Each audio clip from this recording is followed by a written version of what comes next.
stared at my phone in disbelief as the security app notification lit up my screen. The timestamp read 8:47 p.m., and the footage showed my mother-in-law, Sandra, and sister-in-law, Melissa, practically skipping out my front door, dressed in their concert outfits, leaving my 12-year-old daughter, Emma, alone with 6 children under the age of 7. "They'll be fine," I heard Sandra's voice through the camera's audio. "Emma's so mature for her age. Stop worrying and let's go. I'm not missing the opening act. My name is Olivia Parker, and I'm a pediatric nurse who works nights at the local children's hospital. Tonight was supposed to be my first shift back after a week off, and Sandra had volunteered to watch Emma and my 5-year-old son, Lucas. What I didn't expect was for her to invite Melissa over with her 4 kids, plus her friend's young daughter, and then decide to abandon them all for a surprise concert. I immediately called Emma. My heart raced as I waited for her to pick up. "Mom?" Her voice was tight with anxiety. "I don't know what to do. Aunt Melissa's twins won't stop fighting, and Lucy keeps crying for her mom." I could hear the chaos in the background, screaming, crying, and what sounded like something crashing to the floor. Emma was trying to sound brave, but I could tell she was overwhelmed. "Listen to me carefully, sweetheart," I said, already grabbing my keys and rushing to my supervisor's office. "I'm coming home right now. Just keep everyone in the living room, okay? Put on a movie if you can." "But Grandma said they'll be back in an hour," Emma protested weakly. She said I was old enough to handle it. My blood boiled at Sandra's manipulation. She'd always been critical of my overprotective parenting, constantly comparing Emma to how she'd raised Melissa. When Melissa was 12, she was practically running the household. Was her favorite refrain, conveniently forgetting the therapy Melissa needed later in life. "This isn't your responsibility," I assured Emma. "They had no right to put you in this position." Thankfully, my supervisor, Beth, understood the emergency. 20 minutes later, I burst through my front door to find absolute chaos. Emma was trying to separate Melissa's 6-year-old twins, who were pulling each other's hair. Lucas was hiding under the dining room table, hands over his ears.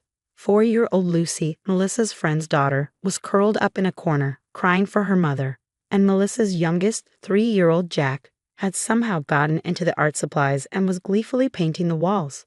"I'm so sorry, Mom," Emma said, tears finally spilling over. I tried to stop him, but then the twins started fighting and Lucy wouldn't stop crying. I pulled her into a tight hug. "You have nothing to apologize for. This is not your fault." As I surveyed the damage while calling the other children's parents, my security app pinged again. Sandra and Melissa were posting Instagram stories from the concert, champagne glasses in hand, captioning them, "Much needed girls' night." #no regrets. Lucy's mother arrived first, furious after hearing what had happened. "They left my daughter with a 12-year-old. Without even asking me." She was already on the phone with her husband, who I knew was a family law attorney. By the time Sandra and Melissa stumbled through the door at midnight, giggling and still filming for social media, they found me sitting calmly at the kitchen table. The other children had been picked up by their parents, and Emma was asleep in her room, finally relaxed after I'd assured her multiple times that she'd done nothing wrong. "Oh, lighten up." Sandra rolled her eyes at my expression. "The kids are fine, aren't they? Emma needs to learn responsibility." "Responsibility?" I stood up slowly. "You mean like being responsible for the safety of 7 children? Or being responsible enough to ask parents' permission before abandoning their kids? That kind of responsibility?" Melissa snorted, still filming. "God, you're so dramatic. This is why Emma's going to grow up sheltered and afraid of everything." I smiled, and they both faltered slightly at my calm demeanor. "You know what's interesting?" I pulled out my phone. "I installed security cameras last week. I have footage of you leaving, footage of everything that happened while you were gone, and all your social media posts from tonight. I wonder what Child Protective Services would think about this situation." The color drained from their faces as the reality of what they'd done began to sink in. But I wasn't finished, not by a long shot. They had no idea what I had planned for them, and by the time I was done, they'd regret ever putting my daughter in that position.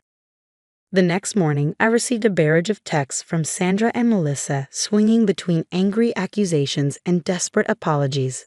"You're completely overreacting," Sandra wrote. "I raised 3 children. I know what I'm doing." Melissa was more direct. "Delete those videos now, or I swear you'll regret it." I ignored them both and focused on Emma, who was still shaken from the previous night. She sat at the breakfast table, pushing her cereal around without eating. "Am I in trouble?" she asked quietly. "Grandma said I should have been able to handle it." I set down my coffee and took her hand. "Listen to me carefully. What they did was wrong. Adults who care about you don't put you in dangerous situations or make you responsible for other people's children. They were supposed to protect you, not use you." My phone buzzed again. This time it was Lucy's father, James Harrison, the attorney. "Would you be willing to meet this morning? There are some things we need to discuss." An hour later, I sat in his office while he reviewed the security footage. His expression grew darker with each passing minute. "This is beyond irresponsible," he said finally. "They left 7 minors, the oldest being 12, without any adult supervision. They were drinking at the concert while responsible for children. They posted evidence of their negligence on social media, and based on the footage, this wasn't a sudden emergency, it was premeditated." "What are my options?" I asked. "Well," he leaned forward, "several of the other parents are considering legal action. But there's something else you should know. Your mother-in-law has been posting about babysitting services on local Facebook groups. She's been charging parents to leave their children with your daughter while she supervises, except, based on the pattern we're seeing, she's not actually supervising." My blood ran cold. "She's been what?" He turned his computer screen to show me multiple posts from Sandra, advertising experienced childcare at reasonable rates. The comments were filled with local parents expressing interest. "She's been using Emma as free labor," I realized, feeling sick, "and profiting from it." "Which is illegal," James confirmed. "Child labor laws exist for a reason." When I returned home, I found Sandra waiting on my doorstep. Her earlier bravado had been replaced by nervous energy. "Let's talk about this reasonably," she began, trying to take control of the situation. "I know you're upset, but you're making a big deal out of nothing. Emma needs to learn. To be exploited?" I interrupted. "To be used as free childcare while you pocket the money." She paled. "Who told you about that?" "Does it matter? What matters is that you've been endangering children and taking advantage of my daughter. It stops now." "You can't prove anything," she said, but her voice wavered. I pulled out my phone and played one of the security clips. In it, Sandra was clearly heard telling Emma that she needed to earn her keep by watching the younger kids while she ran errands. "I have months of footage," I said calmly. "Every time you left her alone with other people's children. Every time you collected money from parents who thought they were paying for adult supervision. Every single incident." "You're going to destroy this family," she hissed. "Over what? A few babysitting jobs? Some harmless fun at a concert?" "No," I replied. "You and Melissa destroyed the trust in this family when you decided my daughter was your personal babysitting service. When you left 7 children alone so you could go drinking. When you prioritized your social media presence over their safety." I stepped closer, my voice low but firm. "You have until tomorrow to contact every parent you've taken money from and return it. You will post a public apology on all the Facebook groups where you advertise your services. And you will never ever put Emma in that position again." "And if I don't?" she challenged, though her confidence was clearly shaken. I smiled. "Then every parent gets the security footage. Every local mommy group sees how you really operate, and Child Protective Services gets a very interesting report about your child care practices." She left without another word. But I knew this wasn't over. Sandra and Melissa had always gotten away with their behavior through manipulation and gaslighting. They wouldn't give up control easily. But this time, I had evidence. This time, I had other parents on my side. And this time, I was ready to protect my daughter, no matter what it took. Sandra and Melissa's retaliation came swiftly. By evening, they had launched a smear campaign on social media, painting me as an unstable, controlling mother who was damaging Emma by being overprotective. "Emma needs strong female role models," Sandra posted, alongside photos of herself with my daughter. "Some people are too paranoid to let children grow and learn responsibility." What they didn't expect was for Lucy's mother, Sarah Harrison, to respond with the security footage from that night. The video of 7 unsupervised children, including a crying toddler and fighting twins. While Sandra and Melissa posted drunk selfies from the concert spread through local parenting groups like wildfire. The comments were brutal. "Who leaves SEVN kids with a 12-year-old? I paid her to watch my kids last month. Was my 6-year-old actually being watched by a child?